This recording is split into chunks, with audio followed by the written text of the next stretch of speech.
Hi, welcome back. Today I want to share with you what a day outside the house might be for someone like me, an autistic person. So stay tuned.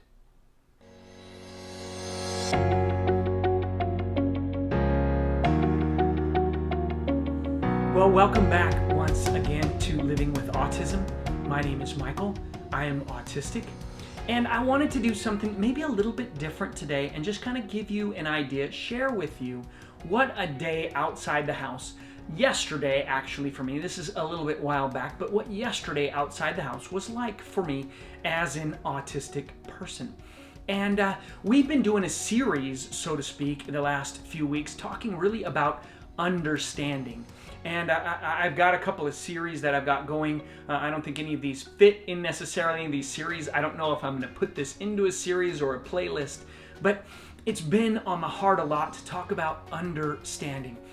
And as we talked about last time, not just worried about, hey, understand me, but how we can understand each other and in turn as well be understood. So yesterday was a great day. It was a good day. It was a hard day.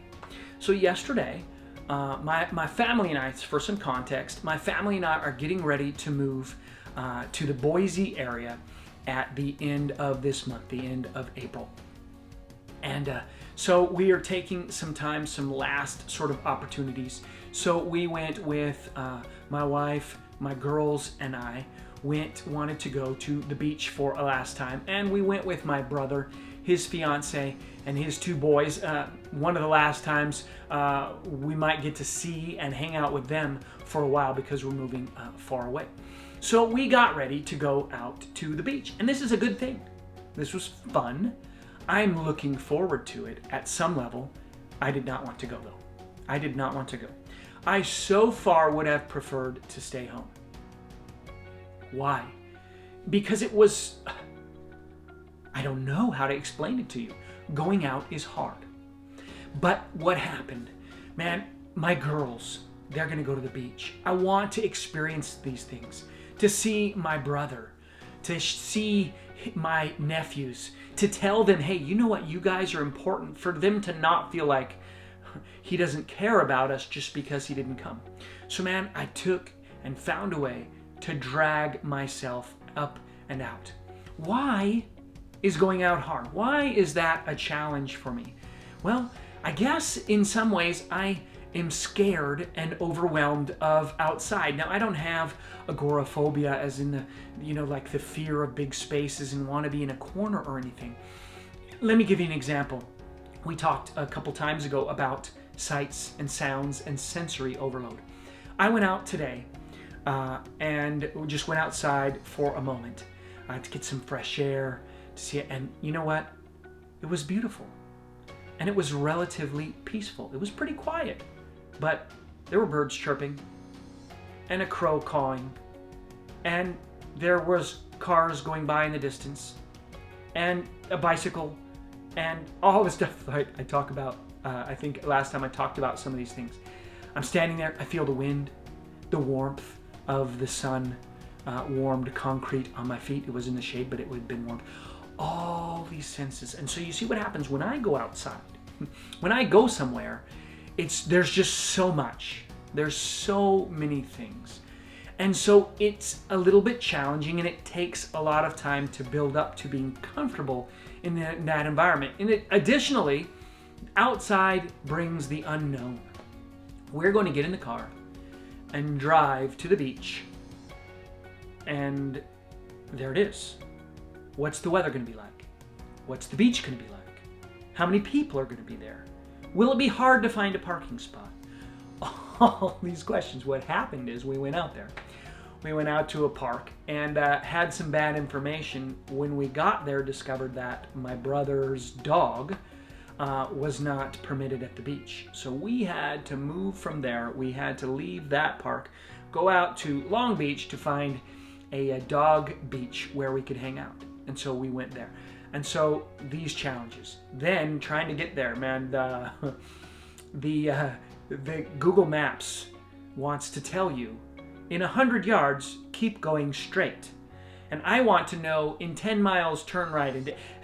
But so trying to get the information, trying to get that communicated to and from my wife through this Google Maps device, which I think is, wow, it's not at all my way of dealing with how to get somewhere. There's this challenge. We have to change the beach we're going to. It's getting later and later. It's going to be a late, long drive. We kind of got out late. All this stuff is going on. I need to get back to some stuff I had to do that night, so I didn't want to get home super late. There's all these things go on. We get to the beach. We enjoy it. Everything's going on. But then you find there's so many people, and that was kind of okay. Then somebody's music is playing over here. And all these things that happen. And so see, for me, what happens oftentimes, and I don't know for other autistics, but for me, it's a world sort of out of control. I don't know what's going to happen. I don't know how to control it. And inevitably, something will go wrong. That is life, right? Anything you go, it's out there. You don't know what to expect. You can't control it, and invariably something will go wrong. And so this was this great day. I wanted to hang out with my brother, his fiance, their nephews, my wife, my girls. I wanted to go and have that experience. I wanted to do these things. But yet it was such a challenge to get myself to do it. There's another thing that just came up, and I'm just kind of sharing with you in this kind of concept of understanding. And I'm going to ask you, I'll just ask it now. I'm going to ask, if you are watching, I'm here being open and transparent, sharing with you what it means for me as an autistic to do some things. And so I'm going to ask you, you may be autistic, you may be normal, neurotypical, you may have all kinds of things. I'm going to ask you to leave a comment, because I would like to see a community. That's what I'm hoping to build. So I'm asking you to be brave enough to leave a comment that shares a little bit about what your challenge might be in a day. Now, I don't want it to be, oh, this guy at work or this person or my spouse. I don't want it to be complaining. And I don't want it to be a specific situation of something that you know you have to deal with, you don't like your job. No. What are the things that you might face? The challenges that come up to you, the just generic challenges that might come up to you on a daily basis that you might face that make life sometimes a little bit harder, that make them a challenge. Maybe you don't recognize anything. I think this would be a great experience for all of us to say, what are the challenges I face during the day? What are the struggles that I have? And as we recognize those things, we can then be better prepared to be successful through these things. I've talked about before, this channel is called Living with Autism. It's about autism. I am autistic. It's about my life living with autism. It's about others and trying to help them as they live with autism. People who know others who live with autism. For people in the world to become more aware of autism. I'm recording this on a national or World Autism Day, on Autism Awareness Day. So that's kind of important in that sense. But beyond that, as I talked about in the very first video, check that one out if you haven't. Link in the description once again.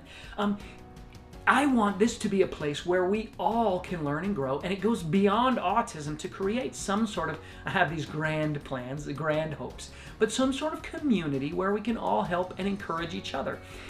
I plan for this to always be autism focused. That will always be the number one focus. But I want it to be because we all, as a neurodiverse group of people, as a neurodiverse world, we all look at the world differently, and different things always challenge us. And many times we may not recognize those things until we analyze and examine. So I want to encourage you to check that out. Another example of what's going on. Want to get some glasses before we move. Got some insurance abilities to do it. Will cost some money because I need the super duper lenses to block all the light and all the stuff, the transitions, the fancy transitions, the most expensive ones. But I wanted to take advantage of that. And so we've been thinking about that, contacts, glasses, and I decided, let me get another backup pair of really nice glasses. So I asked my wife if she would do that. She tells me, well, apparently it's been more than a month. I didn't think so, but so they put the frames that I had chosen back, which means I now have to, doesn't need an appointment, but I now have to go back in there and choose the frames again. I don't want to do that. And not only does it involve all of the unknowns of getting out of the house, of dealing with people, not knowing how they may interact, I'm dealing with not being, as I'm more aware of my autism, of being comfortable dealing with people. I'm not being more and more worried about how people will respond. But now I have to make decisions again. I picked the frames. That was a hard decision. Now I have to do it again. And these types of decisions are a challenge for me. After I record this, I need to go and get water. It's such a small thing to take three 3-gallon containers, put them in the car, drive to the water store. I don't even go inside. I fill up outside because it's more convenient, and go back. But see, these are the challenges that I face in my life. And it's interesting because as I face these challenges, I also face the realization of these challenges, and I start to wonder, how much is it okay for me to avoid in life? Right? I'm uncomfortable dealing with people. I'm uncomfortable with that interaction. But how much of that is healthy? I need to be around other people. We need to be around other people. I might be perfectly content to be by myself with my silent family, enjoying themselves to the nth degree, hooping and hollering, but somehow in a way that I don't hear, and who will not interrupt me in any way, that's what's going on. I can observe that while I'm totally alone. That doesn't happen in life. It's probably not very healthy, right? To live life like that. So these are the challenges that I face. These are the things that happen. And so I want to encourage us as we look at life, as we talk about, I hope that you put in those comments. I'm going to remind you again, what are maybe your daily challenges that you look at? How do we move forward? As we talked about last time, we need to seek first to understand and then to be understood. But I think there's an important point here. We need to seek first to understand ourselves before we can look to be understood by others. Now, again, when people come and talk to us, seek to understand them. That's not what I'm saying. But we always want to be understood. But I think we don't understand ourselves sometimes. We know how we feel. We know what goes on, but we don't stop to examine.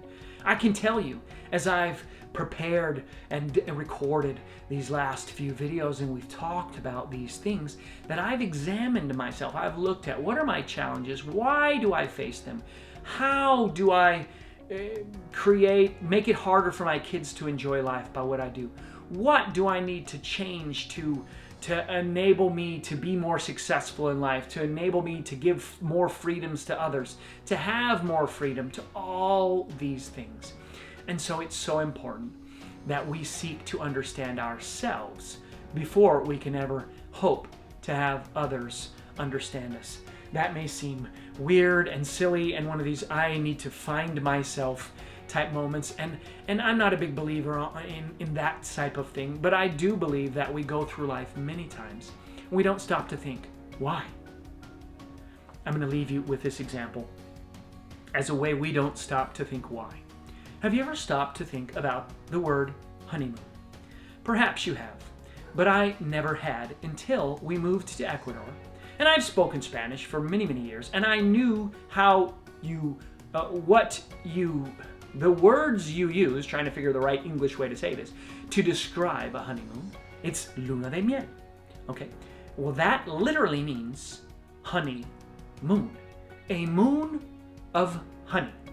And somehow that blew my mind in that realization that a honeymoon was always just this thing that a newlywed couple went and did, and it meant vacation, and it meant just married, and it meant, maybe tropical, or what it meant, these things, right, honey? But when I heard and thought, a moon of honey, like this moon, this time that we take, that's very sweet like honey, right? But somehow that blew my mind, and I think we go through life many times that way in ourselves. This is the way I look at life, this is the way I do things, and we never stop to say why. Should I do those things? If that's just how I am, how do I accommodate that? How do I accommodate others with these needs, etc., etc.? So I want to encourage you to do that. Take a step back. Look at your life.